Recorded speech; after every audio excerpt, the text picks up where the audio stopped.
눈앞에 떠다니는 점, 번쩍이는 빛 실명의 신호일 수 있습니다. 어느 날 아침, 70세 박순덕 할머니가 신문을 읽으려다 깜짝 놀랐습니다. 갑자기 눈앞에 검은 실 같은 것들이 떠다니기 시작했거든요.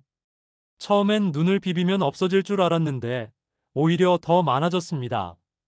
그리고 3일 후, 한쪽 눈이 완전히 보이지 않게 되었죠. 혹시 여러분도 눈앞에 점이나 실 같은 것들이 떠다니는 경험을 해보셨나요? 아니면 갑자기 번쩍이는 빛이 보인 적이 있으신가요? 많은 분들이 나이 들어서 그런가 보다 하고 넘어가시는데 이건 정말 위험한 생각입니다. 오늘 제가 말씀드릴 이야기는 여러분의 소중한 시력을 지키는 생명줄과 같은 정보입니다.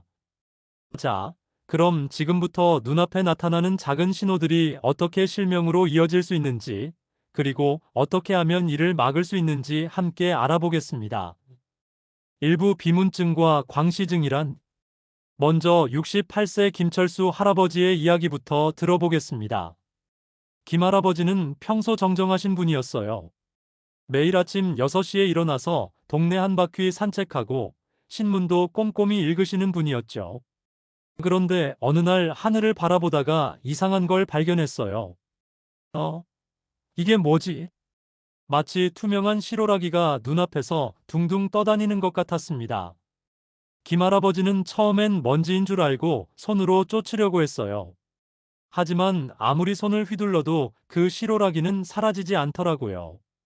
오히려 눈을 움직일 때마다 함께 따라다니는 거예요. 아이고, 이상하네. 안경을 닦아야겠다. 안경을 벗어서 깨끗하게 닦아봐도 마찬가지였습니다. 여전히 그 투명한 실들이 시야를 가로지르며 떠다녔죠. 이때 김할아버지가 경험한 것이 바로 비문증입니다. 비문증, 한자로 쓰면 날비, 모기 문자를 써서 날파리 문자라는 뜻이에요. 왜 이런 이름이 붙었을까요? 정말 작은 파리나 모기가 눈앞에서 날아다니는 것처럼 보이기 때문입니다. 비문증의 모양은 사람마다 다양해요. 어떤 분은 작은 점처럼 보인다고 하시고, 어떤 분은 머리카락 같다고 하세요. 또 어떤 분은 거미줄 같다고도 하고, 동그란 고리 모양이라고도 해요. 심지어 구름 같은 큰 덩어리로 보이는 경우도 있답니다. 이제 62세 이영희 할머니의 이야기를 들어볼까요? 이 할머니는 조금 다른 증상을 경험했어요. 어느 날 저녁, 이 할머니가 TV를 보고 있는데 갑자기 눈 옆쪽에서 번쩍하는 빛이 보였어요. 마치 카메라 플래시가 터지는 것 같았다고 해요. 어머, 뭐지? 카메라라도 터졌나? 주변을 둘러봐도 아무것도 없었어요. 그런데 또 번쩍. 이번엔 더 강하게 빛이 번뜩였습니다. 이 할머니는 처음엔 TV 때문인가 싶어서 TV를 껐는데도 계속 번쩍거렸어요. 혹시 전기에 문제가 있나? 하면서 전등도 껐지만 여전했죠. 심지어 눈을 감아도 그 번쩍이는 빛이 보였어요. 정말 무서웠다고 하더라고요. 이 할머니가 경험한 것이 바로 광시증입니다. 광시증은 실제로는 빛이 없는데도 번쩍거리는 빛을 보는 현상이에요. 마치 눈 속에서 번개가 치는 것 같다고 표현하시는 분들이 많아요. 광시증의 특징은 이래요. 주로 어둠 속에서 더 잘 보이고 눈을 움직이면 더 자주 나타나요. 그리고 대부분 눈의 가장자리, 특히 바깥쪽에서 번쩍거리는 걸 볼 수 있어요. 여기서 중요한 건 비문증과 광시증이 함께 나타나는 경우가 많다는 거예요. 처음에 박순덕 할머니 이야기 기억하시죠?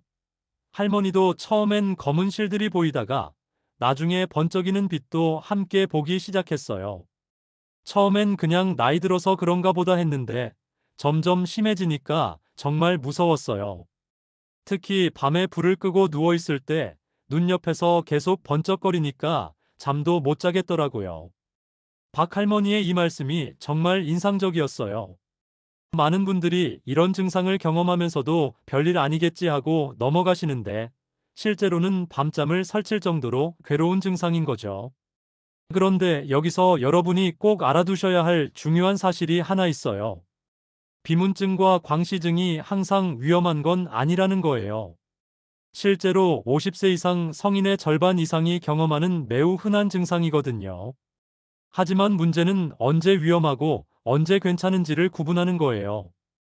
이걸 모르면 정말 큰일 날 수 있어요.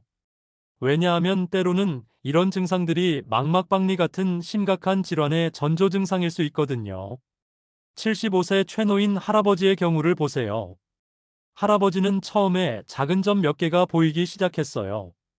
뭐 이런 거야. 나이 들면 다 그런 거 아니야. 하면서 대수롭지 않게 여겼죠. 하지만 2주 후 갑자기 점들이 엄청나게 많아졌어요. 마치 먹물을 뿌린 것처럼 시야가 어두워지기 시작했고, 동시에 눈 옆에서 번쩍이는 빛도 자주 보였어요. 그리고 마침내 시야의 한쪽이 마치 커튼이 내려오는 것처럼 보이지 않게 되었죠. 병원에 급히 가보니 망막박리였어요. 다행히 수술로 시력을 되찾을 수 있었지만, 만약 조금만 더 늦었다면 생각만 해도 아찔하죠. 이처럼 비문증과 광시증은 단순한 노화 현상일 수도 있지만 때로는 심각한 질환의 신호일 수도 있어요. 그래서 이 증상들에 대해 정확히 알고 언제 병원에 가야 하는지를 판단할 수 있어야 하는 거죠.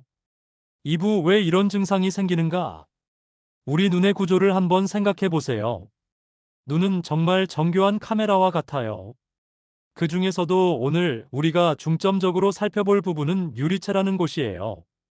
유리체는 눈 안을 가득 채우고 있는 투명한 젤리 같은 물질이에요. 눈 전체 부피의 약 80%를 차지하고 있죠. 이 유리체는 99%가 물이고 나머지 1%가 콜라겐이라는 단백질 섬유로 이루어져 있어요. 젊을 때는 이 유리체가 완전히 투명하고 균일해요. 마치 맑은 생수처럼 깨끗하죠. 하지만 나이가 들면서 변화가 생기기 시작해요. 58세 정미경 할머니의 경우를 들어보세요. 정 할머니는 젊을 때부터 눈이 정말 좋으셨어요. 안경도 필요 없었고 작은 글씨도 잘 보였죠. 그런데 50대 후반이 되면서 조금씩 변화를 느끼기 시작했어요. 처음엔 아주 가끔 밝은 하늘을 볼 때 투명한 실 같은 게 보였어요. 하지만 금방 사라져서 별로 신경 쓰지 않았죠. 그런데 시간이 지나면서 점점 자주 보이기 시작했고 실의 개수도 늘어났어요. 왜 이런 걸까? 궁금해하던 정할머니는 안과에 가서 검사를 받아봤어요. 의사 선생님이 설명해 주시더라고요. 할머니, 나이가 들면서 눈 속의 유리체가 변화하는 거예요. 마치 젤리가 굳어가면서 덩어리가 생기는 것과 비슷해요. 의사 선생님의 설명을 더 자세히 들어보면 이래요. 나이가 들면서 유리체 안의 콜라겐 섬유들이 뭉치기 시작해요. 마치 실타래가 엉키는 것처럼요. 이렇게 뭉친 섬유들이 그림자를 만들고 그 그림자가 망막에 투영되어서 우리가 검은 점이나 실처럼 보게 되는 거예요. 더 나아가서 유리체는 망막과 붙어 있는데 나이가 들면서 유리체가 수축하면서 망막에서 떨어지기 시작해요.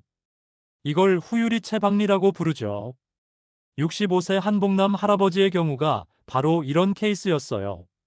할아버지는 어느 날 갑자기 눈앞에 큰 고리 모양의 무언가가 떠다니는 걸 보셨어요. 처음엔 정말 놀라셨죠. 이게 뭔가 큰 원이 둥둥 떠다니네. 병원에 가서 검사해 보니 후유리체 박리였어요. 유리체가 망막에서 떨어지면서 그 경계 부분이 고리 모양으로 보인 거였죠. 다행히 망막에는 문제가 없어서 크게 걱정할 일은 아니었어요. 하지만 이 과정에서 문제가 생길 수 있어요. 유리체가 망막에서 떨어지면서 망막을 잡아당길 수 있거든요. 이때 망막의 혈관이 찢어지면서 출혈이 생기거나 심지어 망막에 구멍이 뚫릴 수도 있어요. 광시증은 바로 이런 과정에서 생겨요. 유리체가 망막을 잡아당기면 망막의 신경세포들이 자극을 받아요. 이 자극이 뇌에 전달될 때 빛으로 인식되는 거죠. 실제로는 빛이 없는데도 말이에요. 72세 김영자 할머니의 경험담을 들어보세요. 할머니는 어느 날 밤 화장실에 가려고 일어나는데 갑자기 눈 옆에서 강한 빛이 번쩍했어요. 깜깜한데 어디서 빛이 나지? 처음엔 밖에서 자동차 불빛이라도 들어온 줄 알았는데 커튼도 잘 쳐져 있고 밖은 조용했어요. 그런데 또 번쩍. 이번엔 더 강하게 빛이 보였죠. 혹시 전기에 문제가 있나? 걱정이 되어서 남편을 깨웠는데 남편은 아무것도 안 보인다고 하더라고요. 그제야 자신의 눈에 문제가 있다는 걸 깨달았죠. 이런 광시증은 특히 어둠 속에서 더 잘 보여요. 왜냐하면 밝은 곳에서는 실제 빛이 워낙 많아서 이런 환상의 빛이 잘 보이지 않거든요. 하지만 어둠 속에서는 아주 선명하게 보이죠. 그런데 여기서 중요한 건 이런 변화가 모든 사람에게 같은 속도로 일어나는 건 아니라는 거예요. 개인차가 정말 커요. 어떤 분은 40대부터 비문증이 시작되기도 하고 어떤 분은 70대가 되어도 전혀 증상이 없기도 해요. 이런 차이는 유전적 요인, 생활 습관, 기존에 앓고 있던 질환 등에 따라 달라져요. 특히 근시가 심한 분들은 비문증이 더 일찍, 더 심하게 나타나는 경향이 있어요. 근시안은 눈의 길이가 길어서 유리체도 더 많이 늘어나 있거든요. 그러다 보니 유리체의 변화도 더 빨리 일어나는 거죠. 당뇨병이 있는 분들도 주의해야 해요. 당뇨병성 망막병증으로 인해 망막의 혈관에서 출혈이 생기면 그 혈액이 유리체로 들어가서 비문증을 일으킬 수 있거든요. 67세 박동식 할아버지가 바로 이런 경우였어요. 할아버지는 당뇨병을 앓고 계셨는데 혈당 관리가 잘 안 되고 있었어요. 어느 날 갑자기 눈앞에 검은 점들이 엄청나게 많이 보이기 시작했어요. 마치 하늘에서 검은 눈이 내리는 것 같았다고 표현하시더라고요. 병원에 가보니 당뇨병성 망막병증으로 인한 유리체 출혈이었어요. 이처럼 비문증과 광시증의 원인은 다양해요. 단순한 노화 현상일 수도 있지만 때로는 다른 질환의 신호일 수도 있어요. 그래서 이런 증상이 생겼을 때 정확한 원인을 파악하는 게 중요한 거죠. 또 하나 알아두실 점은 스트레스나 피로도 이런 증상을 악화시킬 수 있다는 거예요. 눈이 피로하면 유리체의 미세한 변화도 더 민감하게 느껴질 수 있거든요. 3부 위험한 비문증 vs 괜찮은 비문증. 자, 이제 가장 중요한 부분입니다. 많은 분들이 가장 궁금해하시는 게 바로 이거예요. 내 증상은 위험한 건가, 괜찮은 건가? 먼저 괜찮은 비문증부터 알아볼게요. 59세 최순자 할머니의 이야기예요. 할머니는 5년 전부터 눈앞에 작은 점 두세 개가 보이기 시작했어요. 처음엔 정말 놀라셨죠. 어머, 이게 뭐지? 혹시 큰 병은 아닐까? 걱정이 되어서 안과에 갔는데 의사 선생님이 자세히 검사해 보시고는 말씀하시더라고요. 할머니, 걱정하지 마세요. 나이가 들면서 생기는 자연스러운 현상이에요. 망막에는 아무 문제가 없습니다. 그 후 5년이 지났는데 그 점들은 여전히 거기 있어요. 하지만 개수가 늘어나지도 않고 크기가 커지지도 않아요. 할머니도 이제는 완전히 적응하셔서 일상생활에 전혀 지장이 없다고 해요. 처음엔 신경 쓰였는데 이제는 오래된 친구 같아요. 가끔 보이면 또 왔네 하고 그냥 넘어가죠. 이런 게 바로 괜찮은 비문증의 특징이에요. 첫째, 개수가 적어요. 보통 한두 개에서 많아도 서너 개 정도예요. 둘째, 크기가 작고 모양이 단순해요. 작은 점이나 가는 실 정도죠. 셋째, 변화가 없어요. 몇 달, 몇 년이 지나도 개수나 크기가 크게 달라지지 않아요. 넷째, 일상생활에 큰 지장이 없어요. 처음엔 신경 쓰이지만 시간이 지나면서 적응되죠.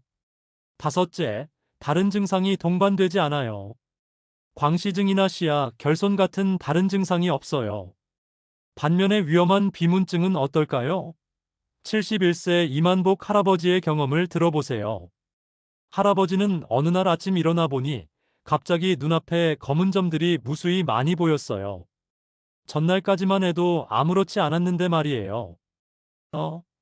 이게 뭐지? 어제까지 괜찮았는데. 처음에는 점 몇 개였는데 시간이 지나면서 점점 많아졌어요. 마치 하늘에서 검은 비가 내리는 것 같았다고 해요. 그리고 동시에 눈 옆에서 번쩍이는 빛도 자주 보이기 시작했어요. 밤에 잠자리에 누워 있는데 눈 옆에서 계속 번개가 치는 것 같았어요. 정말 무서웠습니다. 더 심각한 건 그 다음이었어요. 이틀 후부터 시야의 아래쪽이 마치 검은 커튼이 올라오는 것처럼 보이지 않기 시작했어요. 급히 병원에 갔더니 망막박리였어요. 조금만 더 늦었으면 실명할 뻔했다고 의사 선생님이 말씀하시더라고요. 다행히 응급수술로 시력을 되찾을 수 있었지만 정말 아찔한 경험이었죠. 위험한 비문증의 특징을 정리해보면 이래요. 첫째, 갑자기 나타나요. 어제까지 괜찮았는데 갑자기 많은 점들이 보이기 시작해요. 둘째, 개수가 많아요. 수십 개, 수백 개의 점들이 한꺼번에 나타나요.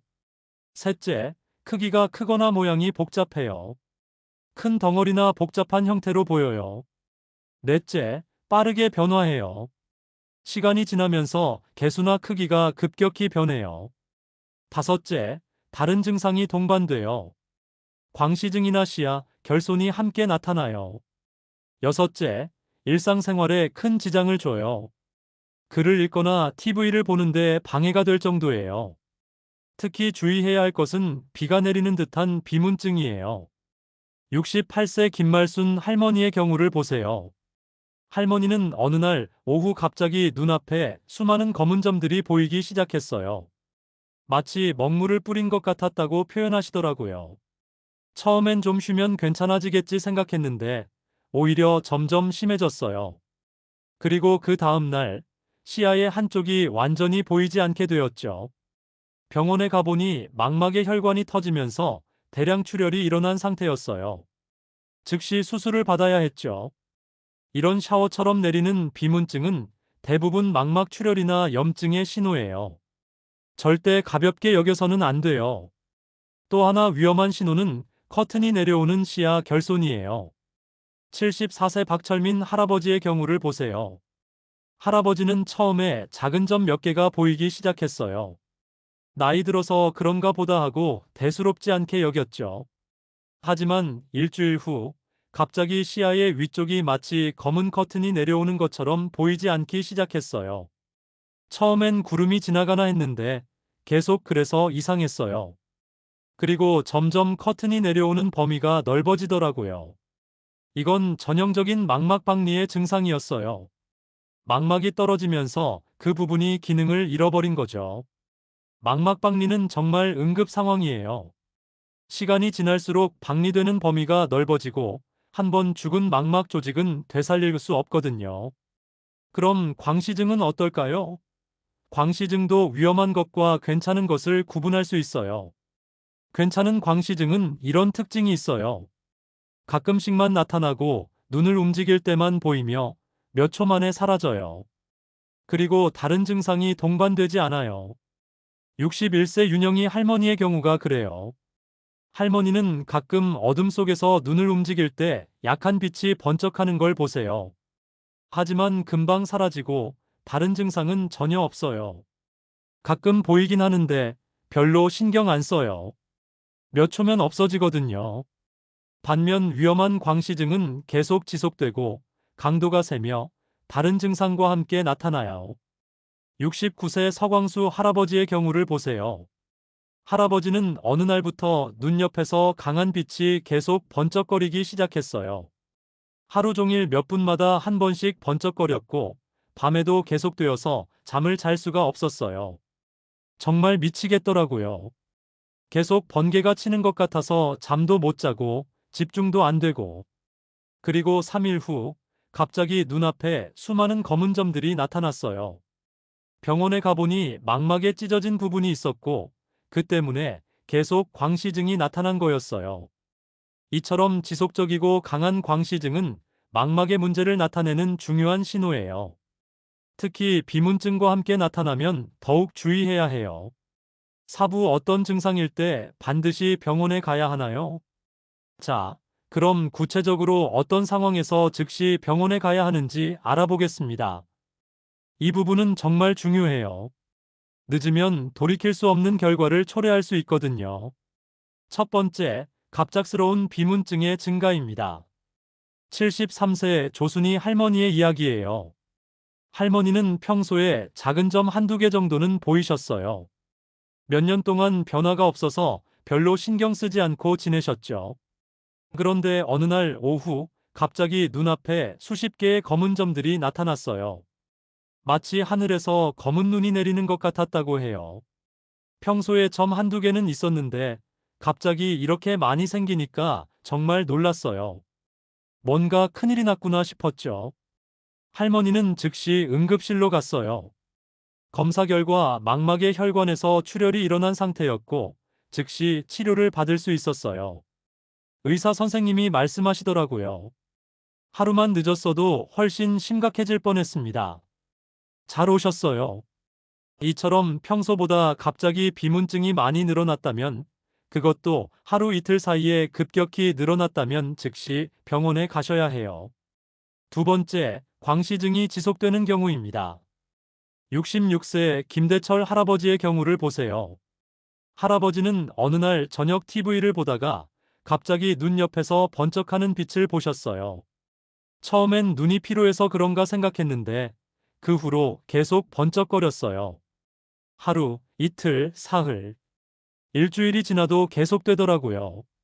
처음엔 가끔씩 번쩍했는데 점점 자주 번쩍거리고 강도도 세졌어요. 특히 밤에 잠자리에 누워있을 때가 심했죠. 할아버지는 좀 더 지켜보자 하고 계셨는데 부인이 강하게 권해서 병원에 가셨어요. 검사 결과 망막에 작은 찢어진 부분이 있었고 레이저 치료로 더 큰 문제를 예방할 수 있었어요. 광시증이 몇 시간 이상 지속되거나 하루에 여러 번 반복된다면 반드시 검사를 받아보셔야 해요. 세 번째, 시야의 일부가 보이지 않는 경우입니다. 이건 정말 응급 상황이에요. 70세 박영수 할아버지의 경우를 보세요. 할아버지는 어느 날 아침 신문을 읽으려는데 신문의 위쪽 부분이 보이지 않았어요. 처음엔 안경 때문인가 싶어서 안경을 닦아봤지만 마찬가지였어요. 이상하네. 왜 신문 윗부분이 안 보이지? 처음엔 대수롭지 않게 여겼는데 시간이 지나면서 보이지 않는 부분이 점점 넓어졌어요. 마치 검은 커튼이 위에서 아래로 내려오는 것 같았다고 해요. 이때 정말 무서웠어요. 뭔가 큰일이 났구나 싶었죠.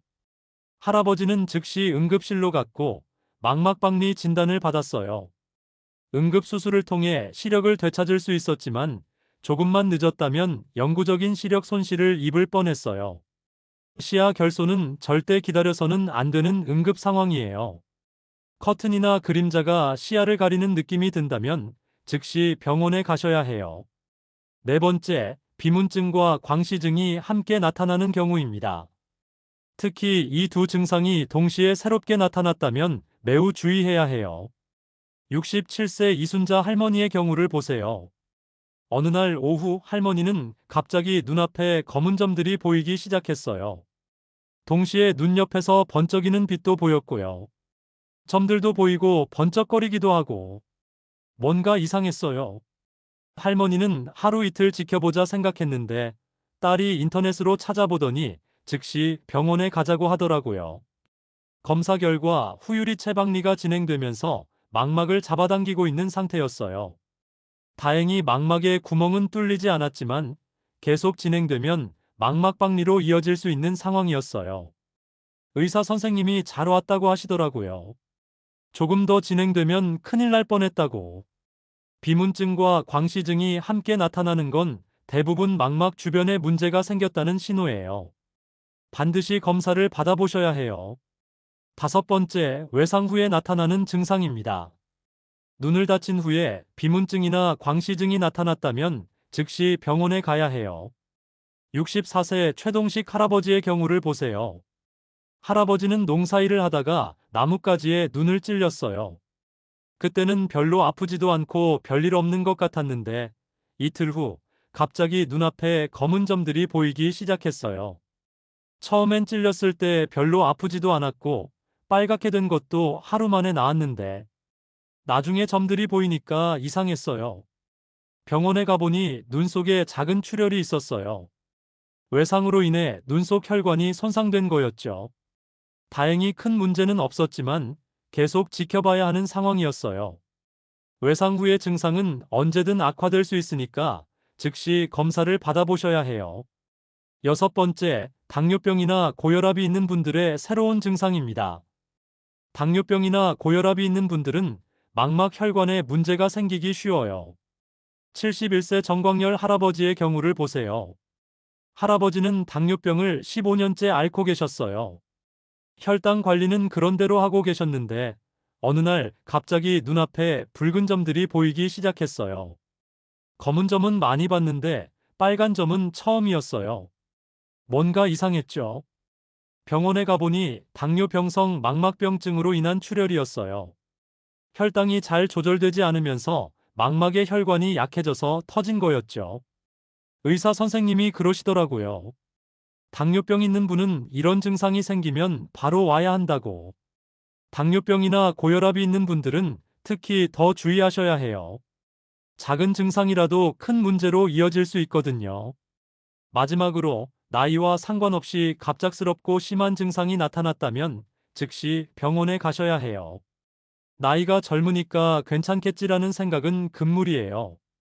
45세 김영호 씨의 경우를 보세요. 김 씨는 평소 눈이 아주 좋았어요. 안경도 필요 없었고 시력도 1.5였죠. 그런데 어느 날 갑자기 눈앞에 수많은 검은 점들이 나타났어요. 나이도 젊은데 왜 이런 일이? 하면서 처음엔 대수롭지 않게 여겼는데 점점 심해져서 병원에 갔어요. 검사 결과 선천적으로 망막이 약한 부분이 있었고 그 부분에서 문제가 생긴 거였어요. 즉시 치료를 받아서 큰 문제 없이 회복할 수 있었어요. 이처럼 나이와 상관없이 갑작스럽고 심한 증상이 나타났다면 반드시 검사를 받아보셔야 해요. 오부 망막박리란 무엇인가요? 이제 가장 무서운 합병증인 망막박리에 대해 자세히 알아보겠습니다. 망막박리는 실명을 일으킬 수 있는 매우 심각한 질환이에요. 하지만 조기에 발견하고 치료하면 시력을 보존할 수 있어요. 먼저 망막이 무엇인지부터 알아보겠습니다. 망막은 눈의 가장 안쪽에 있는 얇은 막이에요. 카메라의 필름과 같은 역할을 하죠. 빛을 받아서 전기 신호로 바꾸고 그 신호를 뇌로 보내서 우리가 볼 수 있게 해주는 거예요. 이 망막이 제자리에서 떨어져 나가는 게 바로 망막박리예요. 69세 송만기 할아버지의 경험을 들어보세요. 할아버지는 평소 건강하셨어요. 혈압도 정상이고 당뇨병도 없었죠. 그런데 어느 날 아침 일어나 보니 이상한 걸 발견했어요. 평소에 점 한두 개는 보였는데 갑자기 수십 개로 늘어났어요. 마치 검은 구름이 지나가는 것 같았죠. 처음엔 눈이 피로해서 그런가 생각했어요. 하지만 시간이 지나도 나아지지 않았고 오히려 더 심해졌어요. 그리고 이틀 후 더 심각한 증상이 나타났어요. 시야의 아래쪽이 마치 검은 커튼이 올라오는 것처럼 보이지 않기 시작한 거예요. 처음엔 바닥에 그림자가 진 줄 알았어요. 그런데 고개를 들어도 눈을 이리저리 굴려봐도 계속 그래서 이상했죠. 할아버지는 급히 병원에 갔어요. 검사 결과 망막박리였어요. 망막의 아래쪽 부분이 떨어져 나간 상태였죠. 의사 선생님이 설명해 주시더라고요. 망막이 떨어져 나가면 그 부분은 기능을 잃어버려요. 마치 카메라 필름이 떨어져 나간 것과 같죠. 망막박리가 생기는 원인은 크게 세 가지예요. 첫 번째는 열공성 망막박리입니다. 이게 가장 흔한 형태예요. 망막에 구멍이 뚫리면서 그 구멍을 통해 액체가 들어가서 망막을 떨어뜨리는 거예요. 72세 박말레 할머니의 경우가 바로 이런 케이스였어요. 할머니는 고도근 씨였어요. 젊을 때부터 안경을 끼셨고 나이가 들면서 도수도 계속 높아졌죠. 안경 없으면 정말 아무것도 안 보였어요. 화장실 가는 것도 힘들 정도였죠. 어느 날 할머니는 갑자기 눈 옆에서 번쩍이는 빛을 보기 시작했어요. 그리고 며칠 후 검은 점들도 나타났어요. 처음엔 가끔씩 번쩍했는데 점점 자주 번쩍거리고 점들도 많아졌어요. 병원에 가보니 고도근 씨 때문에 망막이 얇아져 있었고 그 얇은 부분에 작은 구멍이 뚫린 상태였어요. 다행히 조기에 발견해서 레이저 치료로 구멍을 막을 수 있었어요. 고도근시가 있는 분들은 망막이 늘어나면서 얇아지기 때문에 구멍이 생기기 쉬워요. 그래서 더욱 주의해야 해요. 두 번째는 견인성 망막박리입니다. 이건 주로 당뇨병성 망막병증이나 다른 질환으로 인해 생긴 흉터 조직이 망막을 잡아당겨서 떨어뜨리는 거예요. 66세 조기순 할머니의 경우를 보세요. 할머니는 당뇨병을 20년째 앓고 계셨어요. 혈당 관리가 잘 안 되는 상태였죠. 혈당이 오르락 내리락 하는 게 늘 걱정이었어요. 약도 먹고 주사도 맞았는데 잘 안 되더라고요. 몇 년 전부터 당뇨병성 망막병증으로 레이저 치료를 여러 번 받으셨어요. 그런데 최근에 시력이 급격히 나빠지기 시작했어요. 갑자기 흐릿해지고 뭔가 가린 것처럼 잘 안 보였어요. 검사 결과 레이저 치료 부위에 생긴 흉터가 망막을 잡아당겨서 망막박리가 일어난 상태였어요. 이런 경우는 수술이 더 복잡하고 회복도 오래 걸려요. 세 번째는 삼출성 망막박리입니다. 이건 염증이나 혈관 문제로 인해 망막 아래에 액체가 고여서 망막을 떨어뜨리는 거예요. 망막박리의 증상은 앞서 말씀드린 것처럼 매우 특징적이에요. 첫째, 갑작스러운 비문증의 증가. 마치 검은 비가 내리는 것 같아요. 둘째, 번쩍이는 광시증. 특히 계속 지속되는 경우. 셋째, 시야 결손. 커튼이나 그림자가 시야를 가리는 느낌. 넷째, 시력 저하. 갑자기 흐릿해지거나 잘 안 보이는 경우. 74세 김봉남 할머니는 이 모든 증상을 차례로 경험했어요. 처음엔 점 몇 개가 보이더니 그 다음엔 번쩍거리고 그 다음엔 아래쪽이 안 보이기 시작했어요. 마지막엔 거의 아무것도 안 보였죠. 할머니는 증상이 생긴 지 일주일 만에 병원에 가셨는데 이미 망막박리가 상당히 진행된 상태였어요. 수술은 성공했지만 완전히 회복되지는 못했어요. 조금만 일찍 왔으면. 의사 선생님이 아쉬워하시더라고요. 망막박리는 시간이 생명이에요. 박리가 진행될수록 회복 가능성이 낮아지거든요. 특히 황반부 시야의 중심 부분까지 박리가 진행되면 설사 수술이 성공해도 시력 회복이 어려워요. 67세 이철환 할아버지는 다행히 조기에 발견해서 좋은 결과를 얻을 수 있었어요. 할아버지는 평소에 건강에 관심이 많으셨어요. 정기 검진도 꼬박꼬박 받으시고 몸에 이상이 있으면 바로 병원에 가셨죠. 어느 날 아침 눈앞에 검은 점들이 갑자기 많이 보이기 시작했어요. 전날까지만 해도 괜찮았는데 말이에요. 이상하네. 어제까지 괜찮았는데 갑자기 이렇게 많이 생겼네. 할아버지는 하루 이틀 지켜보자 생각하지 않고 바로 그날 오후에 안과에 가셨어요. 별일 아닐 수도 있지만 그래도 검사 받아보자. 검사 결과 망막에 작은 구멍이 뚫리기 시작한 상태였어요. 아직 본격적인 박리는 일어나지 않았지만 방치하면 곧 박리로 이어질 상황이었죠. 즉시 레이저 치료를 받았고 더 큰 문제 없이 해결할 수 있었어요. 의사 선생님이 잘 왔다고 하시더라고요. 하루만 늦었어도 수술이 필요했을 거라고. 이처럼 조기 발견과 조기 치료가 정말 중요해요. 육부 치료가 가능한가요? 다행히 현대의학의 발달로 망막박리나 기타 심각한 눈 질환들도 많이 치료할 수 있게 되었어요. 하지만 치료 방법과 결과는 질환의 종류와 진행 정도에 따라 달라져요. 먼저 간단한 치료부터 알아보겠습니다. 망막에 작은 구멍만 뚫리고 아직 박리가 일어나지 않은 경우에는 레이저 치료로 해결할 수 있어요. 63세 한영숙 할머니의 경우를 보세요. 할머니는 정기검진에서 망막에 작은 구멍이 발견되었어요. 아직 증상은 없었지만 방치하면 망막박리로 이어질 수 있는 상태였죠. 아무런 증상이 없었는데 검사에서 발견되었어요. 의사 선생님이 미리 치료하자고 하시더라고요. 레이저 치료는 간단해요. 구멍 주변을 레이저로 찢어서 망막과 그 아래 조직을 붓게 만드는 거예요. 마치 용접하는 것과 비슷하죠. 치료받을 때 조금 따끔했지만 금방 끝났어요. 10분도 안 걸렸던 것 같아요. 할머니는 레이저 치료 후 완전히 회복되었고 지금까지 아무 문제 없이 지내고 계세요. 하지만 이미 망막박리가 진행된 경우에는 수술이 필요해요. 망막박리 수술에는 여러 가지 방법이 있어요. 첫 번째는 공막 돌융술입니다. 눈의 바깥쪽 벽공막에 실리콘 밴드나 스펀지를 대서 안쪽으로 밀어 넣어 망막을 다시 붓게 만드는 방법이에요. 71세 박정호 할아버지가 이 수술을 받으셨어요. 할아버지는 망막박리가 비교적 초기에 발견되었고 박리 범위도 크지 않았어요. 수술 시간은 1시간 정도 걸렸어요. 국소 마취로 했는데 별로 아프지 않았어요. 수술 후 할아버지의 시력은 거의 완전히 회복되었어요. 지금도 신문 읽기나 TV 보기에 전혀 지장이 없다고 해요. 두 번째는 유리체절 제술입니다. 눈 속의 유리체를 제거하고 망막을 다시 붙인 후 유리체 대신 가스나 실리콘 오일을 넣는 방법이에요. 이 수술은 더 복잡한 경우에 사용해요. 68세 최순옥 할머니의 경우를 보세요.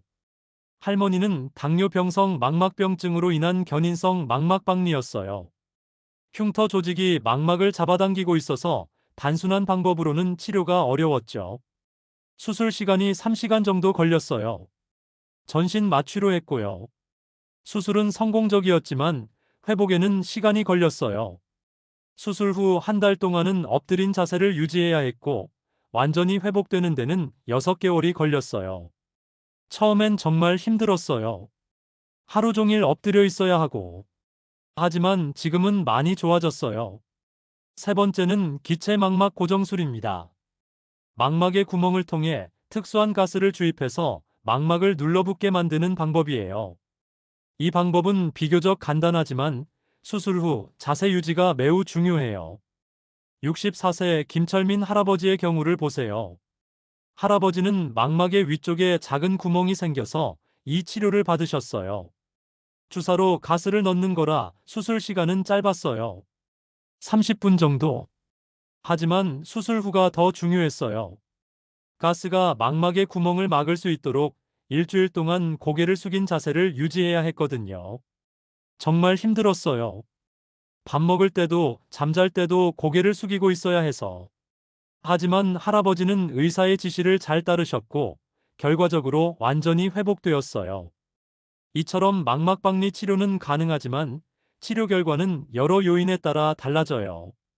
가장 중요한 건 조기 발견이에요. 박리 범위가 작을수록 황반부 시야의 중심과 침범되지 않았을수록 결과가 좋아요. 70세 서민호 할아버지와 같은 나이의 이웃 할머니인 서순자 할머니의 대조적인 사례를 보세요. 서민호 할아버지는 증상이 시작된 지 2일 만에 병원에 갔어요. 망막박리가 주변부에만 국한되어 있었고 황반부는 아직 멀쩡했죠. 수술 후 시력이 거의 완전히 회복되었어요. 지금도 신문 읽는데 전혀 지장이 없어요. 일찍 가길 정말 잘했죠. 반면 서순자 할머니는 좀 더 지켜보자 하면서 2주를 기다리셨어요. 병원에 갔을 때는 이미 황반부까지 박리가 진행된 상태였어요. 수술은 성공했지만 시력이 많이 회복되지 않았어요. 큰 글씨는 보이지만 신문은 읽기 어려워요. 이처럼 시간이 정말 중요해요. 나이도 중요한 요인이에요. 젊을수록 회복이 빠르고 결과도 좋아요.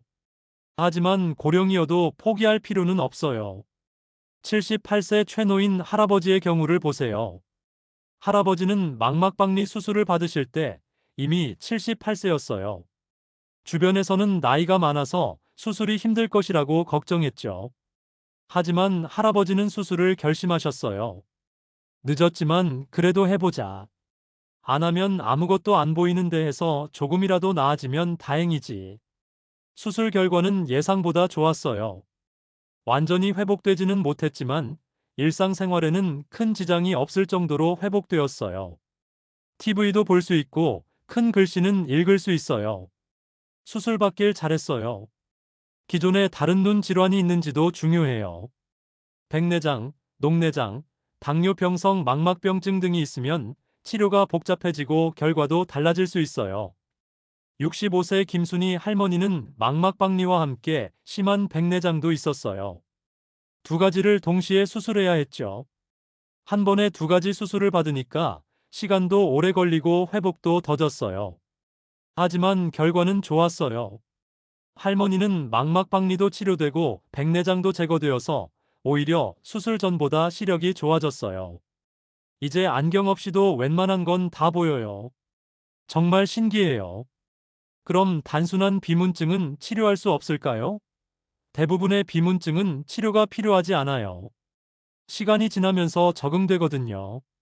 하지만 일상생활에 심각한 지장을 주는 경우에는 치료를 고려할 수 있어요.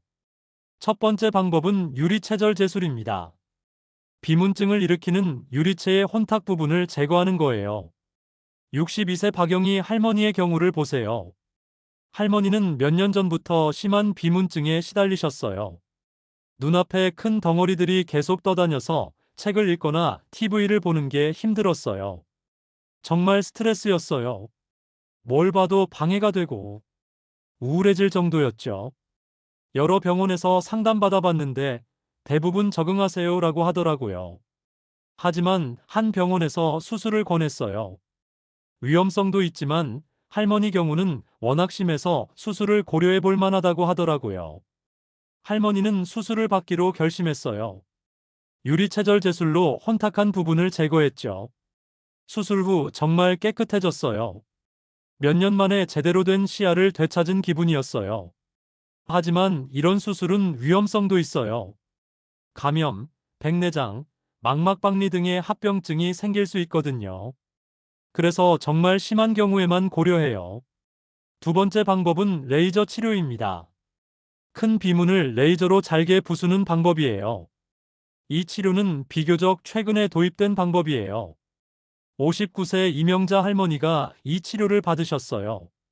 큰 덩어리 하나가 계속 시야를 가려서 정말 불편했어요. 레이저 치료는 외래에서 간단하게 받을 수 있어요. 마취도 필요 없고 시간도 10분 정도면 충분해요. 치료받을 때 조금 따끔했지만 금방 끝났어요. 그리고 큰 덩어리가 작은 조각들로 부서져서 많이 나아졌어요. 하지만 이 방법도 모든 비문증에 효과적이지는 않아요. 비문의 위치와 크기, 모양에 따라 효과가 달라져요. 치료와 함께 중요한 건 예방과 관리예요. 이미 비문증이나 다른 증상이 있는 분들도 악화를 방지할 수 있어요. 7부 시니어를 위한 예방법 3가지.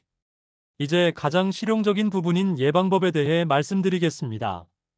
나이가 들면서 생기는 눈의 변화를 완전히 막을 수는 없지만 위험한 상황을 예방하고 건강한 눈을 유지하는 방법은 분명히 있어요. 첫 번째 예방법, 정기적인 안과 검진. 이게 가장 중요해요. 많은 눈 질환은 초기에는 증상이 없거든요. 정기 검진을 통해서만 조기 발견할 수 있어요. 73세 김복순 할머니의 이야기를 들어보세요. 할머니는 평소 눈에 별다른 증상이 없었어요. 시력도 나쁘지 않았고 비문증이나 다른 불편함도 없었죠. 별로 불편한 게 없어서 굳이 안과에 갈 필요가 있나 싶었어요. 하지만 딸이 강하게 권해서 정기 검진을 받아보게 되었어요. 검사 결과 망막에 작은 이상이 발견되었어요. 아직 증상은 없었지만 방치하면 문제가 될 수 있는 상태였죠. 정말 다행이었어요. 증상이 나타나기 전에 미리 발견해서 치료받을 수 있었거든요. 조기 치료로 큰 문제 없이 해결할 수 있었어요. 만약 정기 검진을 받지 않았다면 나중에 심각한 상황이 되었을 수도 있었죠. 그럼 얼마나 자주 검진을 받아야 할까요? 50대는 2년에 한 번, 60대는 1년에 한 번, 70대 이상은 6개월에 한 번 정도가 좋아요. 하지만 기존에 눈 질환이 있거나 당뇨병, 고혈압 등이 있는 분들은 더 자주 받아야 해요. 67세 최동철 할아버지는 당뇨병이 있어서 3개월마다 안과 검진을 받으세요. 번거롭긴 하지만 눈을 잃으면 정말 큰일이니까요. 그래서 꼬박꼬박 검진 받아요. 할아버지는 정기 검진을 통해 당뇨병성 망막병증을 조기에 발견해서 치료받고 계세요. 지금까지 시력을 잘 유지하고 계시죠? 정기 검진에서는 어떤 검사를 받게 될까요? 기본적으로 시력 검사, 안압 검사, 안저 검사를 받아요. 안저 검사는 특히 중요해요. 눈속을 직접 보는 검사로 망막의 상태를 확인할 수 있거든요. 처음에 안저검사 받을 때 눈부셔서 힘들었는데 이제는 익숙해졌어요. 라고 정기 검진을 받고 계시는 이순옥 할머니가 말씀하시더라고요. 필요에 따라서는 더 정밀한 검사도 받을 수 있어요. OCT 광간섭단층 촬영나 형광 안저 촬영 같은 검사들이에요. 이런 검사들을 통해 아주 미세한 변화까지 발견할 수 있어요. 두 번째 예방법, 올바른 생활 습관. 눈 건강을 위한 생활 습관은 생각보다 간단해요. 하지만 꾸준히 실천하는 게 중요하죠. 먼저 금연이에요. 담배는 눈에 정말 나빠요. 망막의 혈관을 손상시키고 황반변성의 위험을 높여요. 69세 박철수 할아버지는 40년간 담배를 피우셨어요. 하루에 한 갑씩이었죠. 젊을 때부터 피웠는데 끊기가 쉽지 않더라고요. 하지만 안과 검진에서 망막에 이상이 발견되자 의사 선생님이 강하게 금연을 권했어요. 담배 때문에 망막 혈관이 좋지 않아요. 지금이라도 끊으셔야 해요. 할아버지는 그날부터 금연을 시작했어요. 처음엔 정말 힘들었지만 가족들의 도움으로 성공할 수 있었어요. 금연한 지 2년 되었는데 확실히 눈 상태가 좋아진 것 같아요. 의사 선생님도 많이 나아졌다고 하시더라고요. 다음은 혈압과 혈당 관리예요. 고혈압과 당뇨병은 망막 혈관에 직접적인 영향을 줘요. 71세 김영자 할머니는 혈압약을 꾸준히 복용하고 계세요. 혈압약 먹는 게 번거롭긴 하지만 눈을 위해서라도 꼬박꼬박 먹어요. 할머니는 혈압 관리를 잘해서 지금까지 망막에 큰 문제가 없어요. 의사 선생님이 혈압 관리 잘 되고 있다고 칭찬해 주세요. 당뇨병이 있는 분들은 더욱 철저한 관리가 필요해요. 66세 조기순 할아버지의 경우를 보세요. 할아버지는 당뇨병 진단을 받은 후 식단 관리와 운동을 철저히 하고 계세요. 혈당 수치도 정상 범위를 잘 유지하고 계시죠. 당뇨병 관리가 눈 건강과 직결되어 있다는 걸 알고 나서 더 철저해졌어요. 할아버지는 15년째 당뇨병을 앓고 계시지만 망막에는 아직 큰 이상이 없어요. 눈의 피로를 줄이는 것도 중요해요. 장시간 독서나 컴퓨터 작업을 할 때는 중간에 휴식을 취해야 해요. 60세 이명순 할머니는 독서를 정말 좋아하세요. 하루에 몇 시간씩 책을 읽으시죠. 책 읽는 게 유일한 취미예요. 하루 종일 읽고 싶지만, 하지만 안과 의사의 조언에 따라 1시간마다 10분씩 휴식을 취하고 계세요. 처음엔 불편했는데 이제는 습관이 되었어요. 눈이 훨씬 편해졌어요. 적절한 조명도 중요해요. 너무 어둡거나 너무 밝은 곳에서 글을 읽으면 눈에 무리가 가요. 책 읽을 때는 항상 밝은 조명 아래서 읽어요. 옛날처럼 어두운 곳에서 읽지 않아요. 라고 할머니가 말씀하시더라고요. 세 번째 예방법, 영양 관리. 눈 건강에 좋은 영양소들이 있어요. 이런 것들을 충분히 섭취하면 눈의 노화를 늦추고 질환을 예방하는 데 도움이 돼요. 먼저 루테인과 지아잔틴이에요. 이 성분들은 황반을 보호하는 역할을 해요. 녹색 잎채소에 많이 들어있어요. 72세 박순덕 할머니는 매일 시금치나 케일을 드세요. 처음엔 맛이 없어서 힘들었는데 이제는 익숙해졌어요. 눈을 위해서라면 뭐든지 먹어야죠. 할머니는 이런 식단을 3년째 유지하고 계시는데 안과 검진에서 황반 상태가 또래에 비해 아주 좋다는 이야기를 들으셨어요. 오메가3 지방산도 중요해요. 망막의 염증을 줄이고 혈류를 개선하는 효과가 있어요. 생선에 많이 들어있죠. 일주일에 두세 번은 꼭 생선을 먹어요. 고등어, 삼치, 연어. 다양하게 먹으려고 해요. 라고 65세 김철민 할아버지가 말씀하시더라고요. 할아버지는 생선을 꾸준히 드신 덕분에 망막 혈관 상태가 좋다는 이야기를 들으셨어요. 비타민C와 이도 항산화 작용으로 눈을 보호해요. 과일과 견과류에 많이 들어있어요. 68세 최영희 할머니는 매일 과일을 드세요. 아침에 일어나면 제일 먼저 과일을 먹어요. 사과, 오렌지, 블루베리. 계절마다 다른 과일을 먹어요. 할머니는 이런 식습관을 오래 유지해 오신 덕분에 눈이 또래에 비해 건강하다는 말씀을 듣고 계세요. 아연도 중요한 영양소예요. 망막의 기능을 돕는 역할을 해요. 견과류, 씨앗류, 육류에 들어있어요. 매일 호두나 아몬드를 조금씩 먹어요. 간식으로 먹으니까 부담도 없고 좋아요. 라고 64세 이순자 할머니가 말씀하시더라고요. 하지만 가장 중요한 건 균형 잡힌 식단이에요. 특정 영양소만 많이 먹는 것보다는 다양한 음식을 골고루 먹는 게 좋아요. 70세 서만복 할아버지는 부인과 함께 매일 다양한 음식을 해서 드세요. 특별한 건 없어요. 그냥 밥, 국, 반찬 골고루 먹는 거죠. 다만 색깔 있는 채소를 많이 먹으려고 해요. 할아버지 부부는 이런 식단을 오래 유지해 오신 덕분에 두 분 다 눈이 건강하세요. 필요에 따라서는 영양제를 복용하는 것도 도움이 될 수 있어요. 하지만 반드시 의사와 상담 후에 복용해야 해요. 루테인 영양제를 먹고 있는데 안과 의사 선생님이 괜찮다고 하셔서 계속 먹고 있어요. 라고 66세 김말순 할머니가 말씀하시더라고요. 눈앞의 작은 변화가 실명의 전조일 수 있습니다. 여러분, 오늘 긴 이야기를 들어주셔서 정말 고맙습니다. 마지막으로 가장 중요한 메시지를 전하고 싶어요. 눈앞에 나타나는 작은 변화들을 절대 가볍게 여기지 마세요. 작은 점 하나, 가끔 번쩍이는 빛 한 번이 여러분의 소중한 시력을 지키는 열쇠가 될 수 있어요. 처음에 말씀드린 박순덕 할머니 기억하시죠? 할머니는 처음 검은 실들이 보였을 때 나이 들어서 그런가 보다 하고 넘어가셨어요. 하지만 그 작은 신호를 놓쳤기 때문에 큰 위험에 처하게 되었죠. 반면에 이철원 할아버지는 같은 증상이 나타났을 때 즉시 병원에 가셨어요.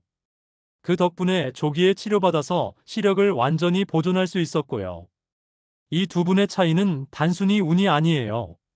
증상에 대한 인식의 차이, 대응의 차이였어요. 오늘 제가 말씀드린 위험 신호들을 다시 한번 기억해 주세요. 갑작스럽게 늘어나는 비문증, 지속되는 광시증, 시야를 가리는 커튼 같은 증상, 그리고 이런 증상들이 함께 나타나는 경우, 이런 때는 망설이지 말고 즉시 병원에 가세요. 하루 이틀 지켜보자는 생각은 정말 위험해요. 망막박리 같은 응급 상황에서는 시간이 곧 시력이에요. 몇 시간, 몇 일의 차이가 평생의 시력을 좌우할 수 있어요. 또한 정기적인 안과 검진을 잊지 마세요. 증상이 없어도 50세 이후에는 정기적으로 눈 검사를 받아야 해요. 조기 발견이 최선의 치료예요. 건강한 생활 습관도 중요해요. 금연, 혈압 관리, 혈당 관리, 그리고 눈에 좋은 영양소 섭취. 이런 것들이 여러분의 눈을 평생 건강하게 지켜줄 거예요. 마지막으로 여러분 주변의 가족과 친구들에게도 오늘 들으신 내용을 꼭 전해주세요. 특히 나이가 많으신 분들일수록 이런 정보가 절실해요. 별일 아니야. 나이 들면 다 그런 거야 라는 말로 넘어가지 마세요. 여러분의 소중한 시력, 그리고 사랑하는 가족의 시력을 지키는 일은 바로 지금 이 순간부터 시작됩니다. 눈은 한 번 잃으면 되돌릴 수 없는 소중한 감각기관이에요. 하지만 올바른 지식과 적절한 대응으로 평생 건강하게 지킬 수 있어요.